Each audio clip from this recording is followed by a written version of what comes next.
ጉልቻ ቢለዋወጥ ወጥ አያጣፍጥም። ቸርች በመለዋወጥ የሚመጣ ህይወት ለውጥ የለው። በየሚዲያው ስምህን የሚያጠፉ ሰዎች አሉ። ምራቄን አክቱ ብልባችሁ ትፈወሳላችሁ። ለምን ዝም አልካቸው? እውነት ስላላቸው ነው ወይስ ለምንድን ነው? እኔ ይህንን የጽድቅ ወሬ በማውራቴ ምንም አይነት ቻሌንጅ ቢመጣብኝ እስከ መጨረሻው ጋፈጣለሁ እንጂ ወደኋላ ልመለስ አልችልም።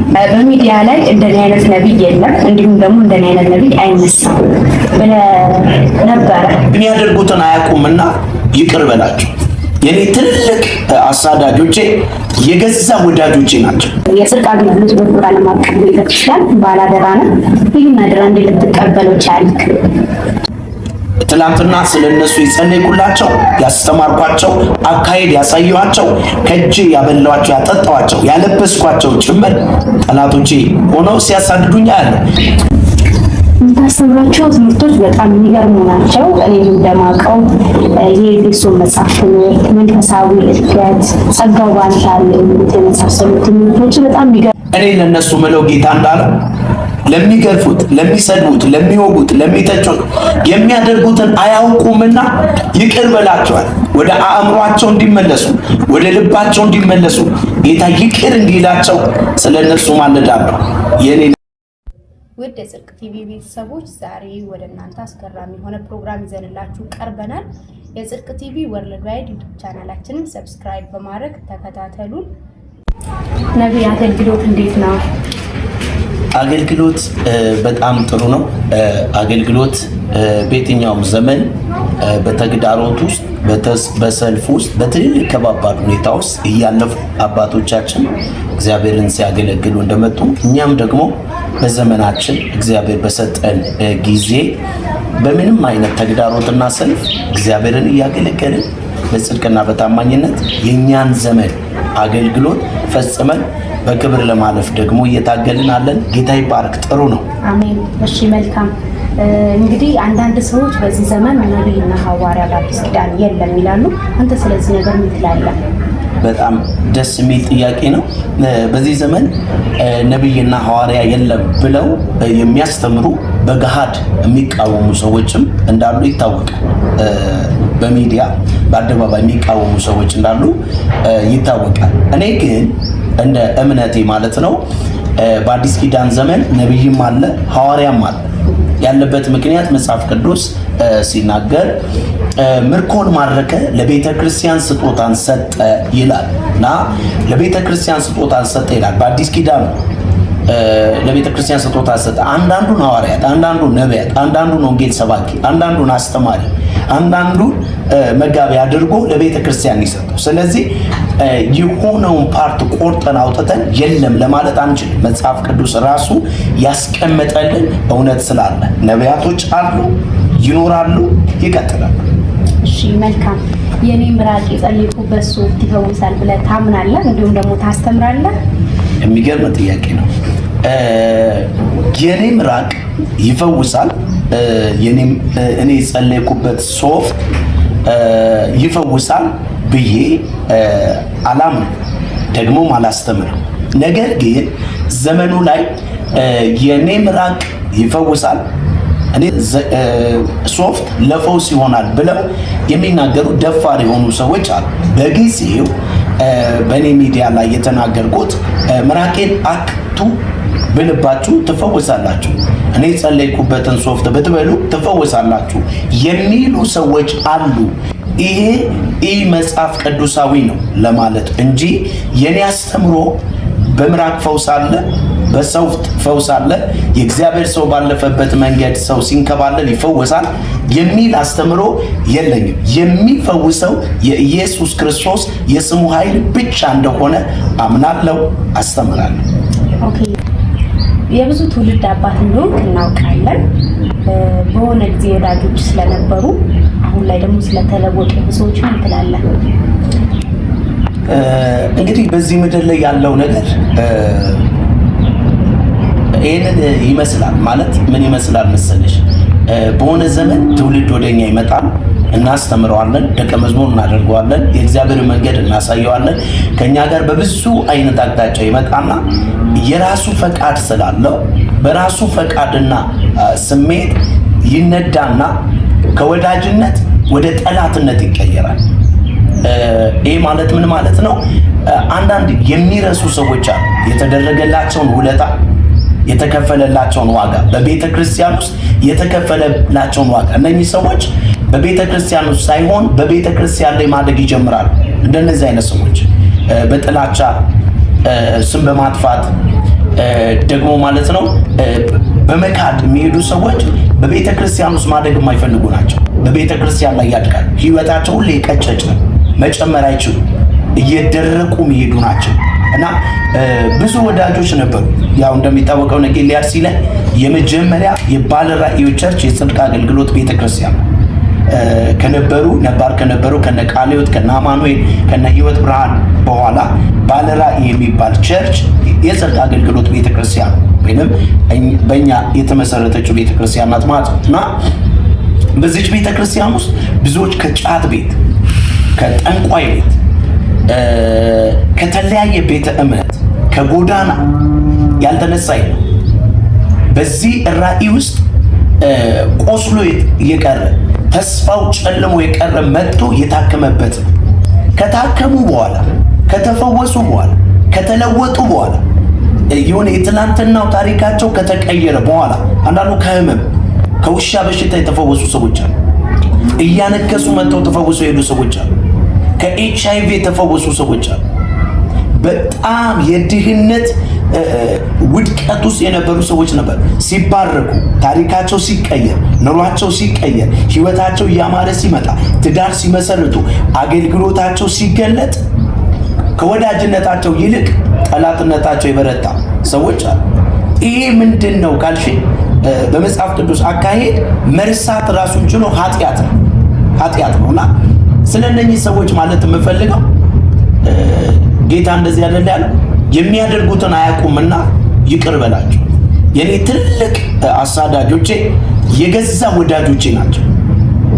ትላንትና ስለነሱ የጸለይኩላቸው፣ ያስተማርኳቸው፣ አካሄድ ያሳየኋቸው፣ ከእጄ ያበላኋቸው፣ ያጠጣኋቸው፣ ያለበስኳቸው ጭምር ጠላቶቼ ሆነው ሲያሳድዱኝ ያለው እኔ ለነሱ ምለው ጌታ እንዳለው ለሚገርፉት፣ ለሚሰድቡት፣ ለሚወጉት፣ ለሚተቹት የሚያደርጉትን አያውቁምና ይቅር በላቸዋል።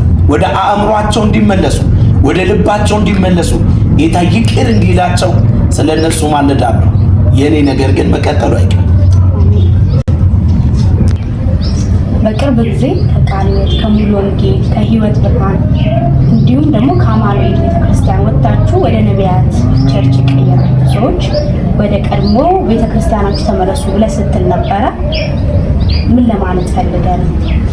በጣም የሚገርም ነው። ይህንን በሚዲያ ላይ በግልጽ አሁንም ከዚህም በኋላ ማስተጋባው መልእክት ነው። ከቃልዮት፣ ከህይወት ብርሃን፣ ከመካነ ኢየሱስ፣ ከአማኑኤል ከተለያዩ ቤተክርስቲያናት ወጥተው ወደ ነቢያት ቸርች የኮበለሉ ሰዎች ወደ ቀድሞ ቸርቻቸው ደህንነት ወደ ተማሩበት፣ ውሃ ጥምቀት ወደ ወሰዱበት፣ ደቀ መዝሙር ወደ ተደረጉበት ቤተክርስቲያን ሊመለሱ ይገባቸዋል። ይህንን የምልበት ምክንያት ምንድን ነው? አንድ የአገሬ ሰው የሚለው ቃል አለ፣ ጉልቻ ቢለዋወጥ ወጥ አያጣፍጥም። ቸርች በመለዋወጥ የሚመጣ የህይወት ለውጥ የለው። የህይወት ለውጥ የሚመጣው ከጌታ ጋር በመቆየት ነው። ገባሽ አይደለ? ከጌታ ጋር በመቆየት ነው። ሰው ከጌታ ጋር ካልቆየ አማኑኤል የነበረ የጽድቅ አገልግሎት ቤተክርስቲያን ቢመጣ ህይወቱ አይለወጥም። ያው የስም እና የታፔላ ለውጥ ነው ያደረገው። ስለዚህ አንዳንድ ጊዜ ሰዎች ከሆነ ቸርች ይወጡና የሆነ ቸርች ብገባ እለወጣለሁ፣ በቃ የሆነ የሚለወጥ ይመስለዋል። ለውጥ ግን ቸርች በመለወጡ ሳይሆን ከጌታ ጋር ባለን ቆይታ፣ ከቃሉ ጋር ባለን ቆይታ፣ በመሰዊያችን ላይ ወይንም ከእግዚአብሔር ጋር የምናወራበት በእልፍኛችን ገብተን የምናወራበት ቆይታ ነው ህይወታችንን ላይ ለውጥ የሚያመጣው። ግን ብዙዎች ከአማኑኤል ይወጡና የሆነ ቸርች ይገባል። ከዛ ቸርች ይወጡና ደግሞ ሌላ ቸርች ይገባል። አያርፉ። ከዛ ከጥቂት ቆይታ በኋላ ምን ይሆናል? ሰውየው ባክ አድርጎ ሲጠጣ ሲቅም ያልሆነ ህይወት ውስጥ ገብቶ ህይወቱ ተበለሻሽቶ ታገኘዋል። ስለዚህ ነቢያቱ ማድረግ ያለባቸው ባለራዕይ ቸርቾች ወይንም ነቢያቶች ማድረግ ያለባቸው ነገር ምንድነው? መውጣት አለባቸው። ወዴት? ወደ ከተማ። ጌታ ኢየሱስ ብሏል፣ ወደ ዓለም ሁሉ ሂዱ ወንጌልን ለፍጥረት ስበኩ፣ በአብ በወልድ በመንፈስ ቅዱስም እያጠመቃችሁ ምን አድርጉ? ደቀ መዝሙር ያድርጉ፣ ደቀ መዝሙርቴ አድርጓቸው ነው ያለ። ስለዚህ ወጥቶ በመመስከር የእግዚአብሔርን መንግስት በማስፋት አዳዲስ ነፍሳቶች ላይ ባለ ራዕይ ነኝ የሚለው አካል ሊሰራ ይገባዋል እንጂ ከጎረቤት ቸርች ቃለ ሕይወትን በማፍረስ መካነ ኢየሱስን በማፍረስ ሕይወትን ብርሃንን በማፍረስ የሆነ ቸርችን በማፍረስ የሚገነባ ቸርች ትክክለኛ ነው ብዬ አላምንም። እንደውም በእንደዚህ አይነት አቅጣጫ የተደራጁ ቸርቾች ቢኖሩ መፍረሳቸው አይቀርም። ምክንያቱም እያንዳንዱ ከየቸርቹ የመጣ ሁሉ አንድ ቀን ሲከፋው ወደ ቸርቹ ይመለሳል። ደግሞ ልክ እዚህ እንደመጣ ሁሉ ከዚህም ደግሞ አንድ ቀን ጥሎ ይሄዳል። ሲሄድ ምን ይሆናል? ያ ቸርች ባዶ አዳራሽ ብቻ ሆኖ ይቀራል። ባለ ራዕዩና አዳራሹ ሊቀር ይችላል። ከዛ በኋላስ ቸርቹ ተዘጋ ይባላል ማለት ነው። ስለዚህ ምንም በጣም የሚያሻማ ነገር የለውም። ይሄ ምንድነው ማድረግ ያለብን? ትውልድ ላይ መስራት አለብን። የሚድኑ ትውልዶች ላይ፣ አዳዲስ ነፍሳት ላይ ወጥተን በመስራት ወደ ጌታ ቤት በማምጣት በማጥመቅ ደቀ መዝሙር በማድረግ ቤተ ክርስቲያንን ልናደራጅ ይገባል እንጂ ጎረቤት ያሉ ቸርቾችን ማዳከም ትክክለኛ አይደለም። ስለዚህ በዚህ አቅጣጫ አጥብቄ ዛሬም ነገም የምናገረው ነገር ቢኖር እዚህኛ ቸርች እንኳን እኔ መመራት የጽድቅ አገልግሎት ቤተ ክርስቲያን ውስጥ እንኳን ከሌላ ቸርች መጥቶ ያለ ሰው ካለ በደና በፍቅር ደስ እያለው ወደ መጣበት ቸርች እንዲሄድ አበረታተዋለሁ። ታዲያ እንዴት ነው ይሄንን በማለት ምንም አይነት ተቃውሞ አልገጠመህም? ተቃዋሚ የለም? በጣም የሚገርም ነው። ከቀደመው ቸርቻችሁ ወይንም ከአማኑኤል ከሕይወት ብርሃን ከመካነ ኢየሱስ የወጣችሁ ሰዎች ወደ ነበራችሁበት ወይንም ደህንነት ወደ ተማራችሁበት ወደ ተጠመቃችሁበት ቤተ ክርስቲያን ተመለሱ በማለቴ ያልመጣብኝ ሰልፍ የለም፣ ያልገጠመኝ ስድብ የለም። ባለ ራዕይ የሚባል ነብይነን የሚሉ ሚዲያ በማደራጀት ልጆች በማደራጀት የሚያስተምሯቸውን ደቀ መዝሙር ተማሪዎቻቸውን በማደራጀት የስድብና ስም ማጥፋት ዘመቻ ዘምተውብኛል። የሚገርመው ግን በዚህ የሚቆም ነገር የለም። ስለሰደቡ ጌታ ኢየሱስን ራሱ ማለት ነው በቡኤል ዘቡ በጋኔል አለቃ አጋንንት ታስወጣላል። ኢየሱስን የኔን ጌታ ኢየሱስ በጋኔል አለቃ ነው አጋንንት የምታስወጣው ካሉት እኔ ይህንን የጽድቅ ወሬ በማውራቴ ምንም አይነት ቻሌንጅ ቢመጣብኝ እስከ መጨረሻው ጋፈጣለሁ እንጂ ወደ ኋላ ልመለስ አልችልም። ነገ እንደዚህ አይነት ሰልፍ ይኖራል፣ ውጊያ ይኖራል፣ ስም ማጥፋት ይኖራል። የአንዳንዱን ሰው ማንነት ይገልጣል። በስድብ የተገለጡ ሰዎች አሉ። ፎቶ የለጥፈው የተለያየ ነገር ለማድረግ በዚህ የሚቆም ራዕይ የለም። ምክንያቱም የተናገርኩት እውነት እስከሆነ ድረስ ይቀጥላል። ይህንን የሚያደርጉ ሰዎች ደግሞ ነገ የሰበሰቡት ሕዝብ ወደ ቀደመው ቸርች ሲመለስ ገቢያቸው ይቀንሳል። ጥቅማቸው ስለሚጎድልባቸው እኔን ፋይት ማድረግ አለባቸው። ለምን? ለማስቆም እንዳልተቻቸው በዚህ አቅጣጫ እንዳልናገር አፌን የሚያዘጉበትን መንገድ ሁሉ ተጠቅመዋል። የሚገርመው ግን እውነት ላይ ስለቆምኩ አፌ አይዘጋም፣ ይቀጥላል። ኢየሱስ ጌታ ነው። በየሚዲያው ስምህን የሚያጠፉ ሰዎች አሉ። ለምን ዝም አልካቸው? እውነት ስላላቸው ነው ወይስ ለምንድን ነው? በየሚዲያው ስሜን የሚያጠፉ ሰዎች አሉ። ቅድም ስናገር እንደነበረው ስሜን የሚያጠፉትን ሰዎች ዝም ያልኳቸው እውነት ስላላቸው አይደለም። ሁልጊዜ ጽድቅ ያለበት ነገር መከራ አለበት። ያለ መከራ የምታሸንፊው ነገር የለም። አንዳንዱ የምንሰራውን ነገር እስኪገባው ድረስ እየደከምንለት ያለ ዋጋ እየከፈልንለት ያለ እየተሟገት ነው ያለነው ነገር እስኪገባው ድረስ ይቃወመናል። ሲገባው ደግሞ አብሮን ይቆማል። እስከዛ ድረስ ግን ተቃውሟቸውን እየተቀበልን በእነሱ ተቃውሞ በሚመጣው የሆነ ነገር አልደነቅም። እንደውም የኔን ነገር ቫሪያል ያወጣዋል፣ እንዲወጣ እንዲታይ እንዲታወቅልኝ ያደርጋል የኔን ነገር። ስለዚህ እውነት ስላላቸው ሳይሆን እኛ ጋር እውነት ስላለ ነው።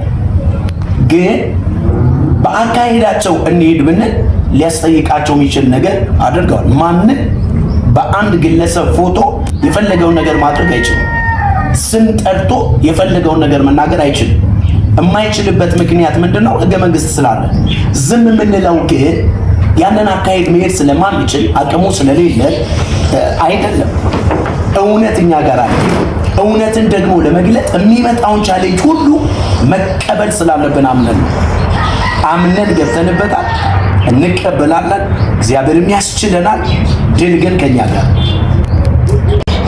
ይቅርታ ነብይ፣ የሆነ ጊዜ ሚዲያ ላይ ራስ ላይ አመድ ነስነሳ ምሳሌ ስትል አይቼ ነበር። ከምን የተነሳ ነው እንደው ብትገልጽልን?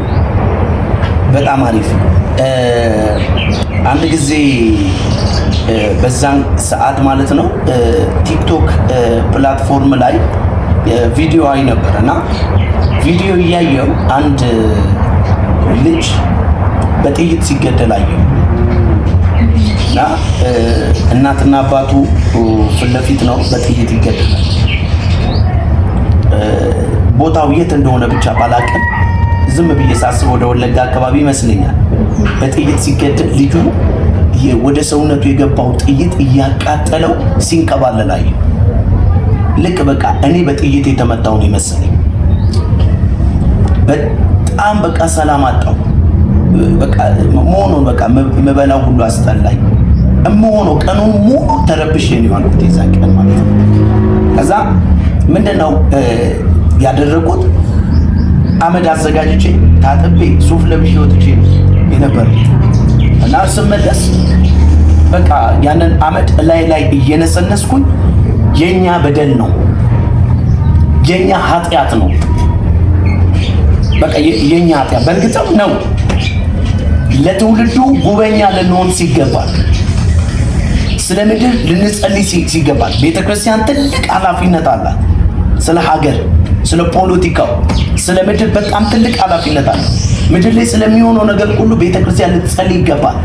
ጉበኛ፣ መጽሐፍ ቅዱስ ስለ ጉበኛ ያወራል። ጉበኛ ማለት ቀስት በመጣ ጊዜ አስቀድሞ ለእስራኤል የሚያወራ ቀስት እየመጣ ነው ብሎ ያንን ባይናገር ያንን ባያወራ ደሙ በጉበኛው ላይ ነው። እኛን እግዚአብሔር በቤቱ ሲያስቀምጠን እንደ አለቆች አላስቀምጠን። እንደ አለቆች ዘንጠን እየወጣን ህዝባችን ደግሞ ለኛ ማለት ነው እያሸረገደልን ወይንም ደግሞ ህዝባችን እኛን ሲያን እንደ አለቃ እያየን እየተንቀጠቀጠን ነው አይደለም። ስለ ህዝቡ እምናምጥ፣ እምንጮህ፣ እምንጸልይ፣ እምንተጋ፣ ትውልዱ እምናስመልጥ በምድር ላይ ሊመጣውን ያለውን ቀስ ቀድመን። ለዚህ ነው መጽሐፍ እግዚአብሔር ለባሪያዎቹ እኮ ከቀስት በፊት ምልክትን ይሰጣል። ሰላም ምድር ላይ እንዲሆን፣ ሰላም ምድር ላይ እንዲሰፍን፣ ፖለቲካው አካባቢ ሰላም እንዲሆን፣ ሞት መገዳደል ምድር ላይ እንዳይሆን በእግዚአብሔር ፊት አጥብቀን ልንጸልይ ይገባኛል። እኛ ግን በራሳችን ጉዳይ ላይ ተጠመድን። ገንዘብ ፈላጊነት፣ ክብር ፈላጊነት፣ ዝና ፈላጊነት፣ ዘረኝነት ቤተክርስቲያን ውስጥ ገባ።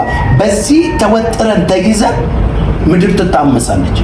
ስለዚህ ይሄ ሁሉ ለመሆኑ ምክንያት እኛ ራሳችንን አለማዋረዳችን፣ አለመውረዳችን፣ ዝቅ አለማለታችን፣ በጌታ ፊት አለመሆናችን ምድር ላይ ይሄ ሁሉ ነገር እንዲመጣ ምክንያት ሆነ።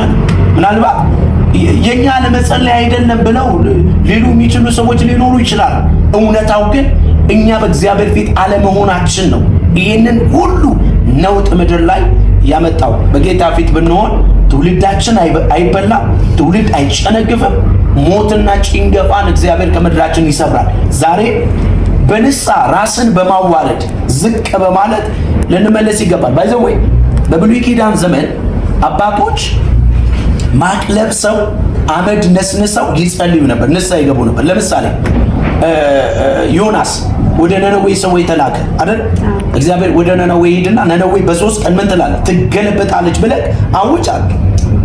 ዮናስ እግዚአብሔር ለሕዝቡ ምሕረትን እንደሚያደርግ ስለሚያውቅ እኔ ነነዌ ሄጄ ነነዌ ትገለበጣለች ብዬ ስል እግዚአብሔር ምሕረት ያደርግላቸዋል፣ ሐሰተኛ ነብይ ነው ይሉኛል ብሎ ወደ ነነዌ ከመሄድ ይልቅ ወደ ተርሴስ ኮበለለ።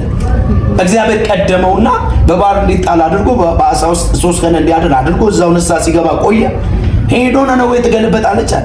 የነነዌ ሕዝብ እግዚአብሔር የተናገረውን ድምፅ ሰምቶ አመድ ነስንሶ ማቅ ለብሶ ሕፃናት እንስሳ ሳይቀር ወደ እግዚአብሔር ጸለዩ። እግዚአብሔር ምሕረት አደረገላቸው። ነነዌ አልተገለበጠችም። እግዚአብሔር ግን እንድትገለበጥ ተናግሯል። ነብዩ እኮ ከእግዚአብሔር የሰማው ነው ይዞ ይሄ። ነገር ግን ህዝቡን ንስሐ በመግባቱ የመጀመሪያ አመድ ነስንሶ መጸለይ። በብሉይ ኪዳን ዘመን ሰዎች በቃ ማረን፣ ራሳችንን አዋርደናል፣ ክብራችንን ጥለናል፣ ለክብራችን ስንኖር ረስተን ነበር፣ ከፈቃድ ወጥተናል፣ ከሐሳብ ወጥተናል፣ ከአመድ እንዳነሳን ከውርደት እንዳነሳን ረሳን። ስለዚህ እግዚአብሔር ሆይ እባክን ማረን ብለው ሲሉ ያንን ያደርጉ ነበር። የብሉይ ኪዳን ስርዓት ቢሆንም ዛሬ ላይ በተረከዜ ሊሄድ የሚል ትውልድ የተነሳበት ዘመን ላይ ያለነው።